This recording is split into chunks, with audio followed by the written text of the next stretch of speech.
Ever since I was a kid, I've been fascinated with lists and data. We're talking about a child who had spent hours arranging CD racks into alphabetical order when I should have been out speaking to girls. This obsession has carried on into adulthood, manifesting itself particularly strongly in a decades-long obsession with the IMDb list of the top 250 movies of all time.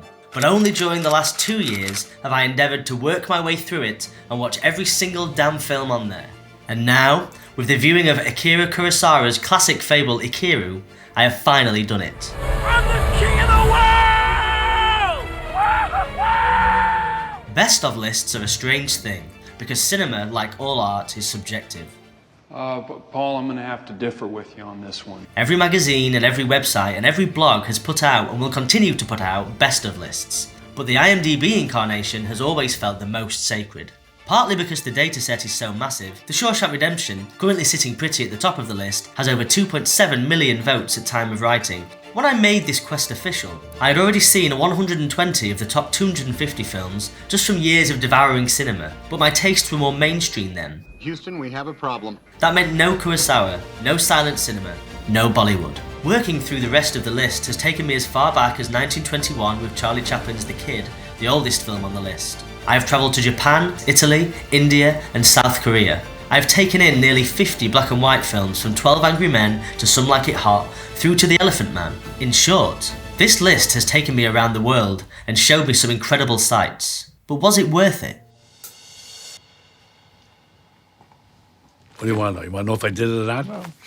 So, let's step back a second to consider whether this list really does represent the best that cinema has to offer. I'm going to make him an offer he can't refuse.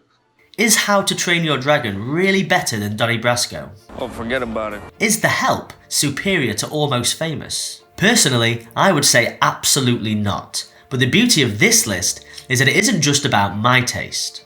Watching all of these movies in a relatively short span of time has made me realise that attempting to rank the greatest films of all time is a fool's errand. As a massive fool myself, it's something that still appeals to me, but it is also undeniable that being forced to explore previously uncharted areas of cinema has ensured that my cinematic palette has expanded beyond my wildest dreams. Does watching 7 of Kurosawa's films suddenly make me an expert in Japanese cinema? Of course not, but it does give me a flavour of a rich and captivating culture that was previously unknown to me. Does watching a bunch of Bollywood films mean that I can now write about them with authority? Not really, but as I sat watching Bollywood classic Three Idiots with tears streaming down my face, it did mean that any preconceived notions that I had about Indian cinema being too slapstick and musical were laid to rest forever. Sitting through all 4 hours of Gone with the Wind was a slog that I absolutely wouldn't wish on my worst enemy. Frankly, my dear, I don't give a damn.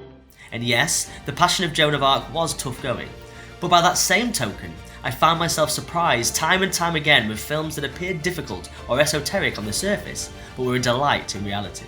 The Iranian classic A Separation proved to be an even more impactful precursor to Noah Baumbach's widely acclaimed Oscar winner Marriage Story. You hated me! You hated me! I loved Carol Reed's pulp thriller The Third Man so much that I dragged my wife along to Vienna to visit the iconic doorway in which Orson Welles finally appears as the elusive MacGuffin Harry Lime. The IMDb Top 250 has opened my eyes to a whole new world of cinema, about which I was previously ignorant. Well, nobody's perfect. And if nothing else, you won't find a better list of world cinema anywhere. If any serious film lover is looking for a way into foreign language films, look no further than this list. So what next? Now that the list is complete, how do I feel? This is the worst. Well, it's too early to tell. I feel a sense of satisfaction, sure, but I also feel a lingering sense of disappointment. I'm gonna kill myself! A feeling that the journey is always more satisfying than the destination. For a while there, I was Andy Dufresne crawling through a river of shit. I was Forrest Gump running across America. And now, as the credits roll on this part of my life forever, it's impossible not to feel a sadness that it is all over. To return to the question, whether it was worth it, hours and days of my life gone that I'll never get back. But if I could wipe my memory of all 250 films and watch them all again fresh, yes, even Gone with the Wind, that I would do it in a heartbeat.